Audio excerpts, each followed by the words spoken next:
Good morning mga ka-agri at welcome na naman po kayo dito sa ating channel. So sa ngayon ay nandito po tayo sa ating munting farm at tayo po ay magpapakain ng ating mga alaga. Bali matagal po kasi tayo na hindi tayong nagpapakain dito dahil tayo po ay nagkasakit, and then meron pong nagpapakain na iba dito sa ating munting farm ngayon. So sa ngayon ay i-check lang natin itong ating mga alaga dahil nakapagpakain na tayo kanina. So ito na po yung ating nanganak na baboy at yung anak niya. Medyo lumalaki na rin po yung kanyang anak. And then sa kabila ay pinaghalo daw itong ibang baboy natin dahil yung isang inahin ay nakakalabas po dito sa kanyang kulungan. Dahil siguro nagugutuman to mga ka-agri, kaya pinipilit nilang lumabas dito sa maliit na butas na yon. Bali i-repair po natin yan siguro by tomorrow. So sa ngayon ay medyo nagpapagaling pa tayo, kaya bukas siguro baka sakaling kaya na ng katawan natin. And then dito ay tinanggalan ko na rin ng yung damo dyan dahil gusto nating i-repair itong ating range ng ating manok at baka kargahan natin ng mga heritage chickens dahil marami na po ang manok natin dun sa ating backyard. Bali ang alaga natin ngayon ay kukunti na lang po. Yung mga pato natin, ayan, medyo gumagala. And yung mga manok natin dito is nasa 10 heads na lang siguro o baka wala pa. So marami po yatang namatay dito nung tayo po ay hindi nakakakyat. So ayan na lang po sila. And then itong kambing natin, yung isa, ito is expected natin mga anak ngayong January 1. Bali 3 po sila. So bali tamang-tama this week ay tayong magti-take over dito para malagaan sila.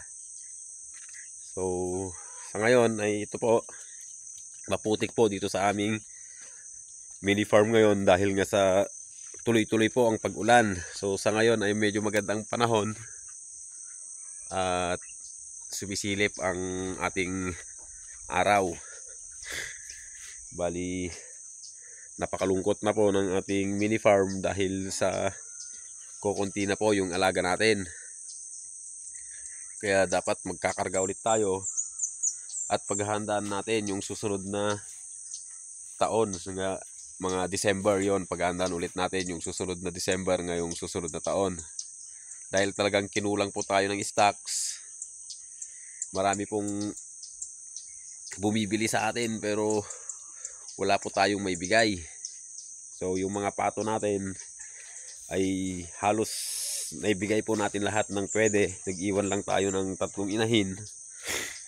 Tsaka yung patik natin ay binalik na natin at siyang gagawin nating ano muna dito dahil nabenta talaga lahat mga ka-agri.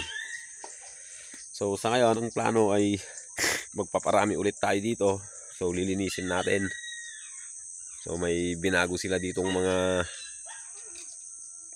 bagay-bagay pero i-rearrange ulit natin yan.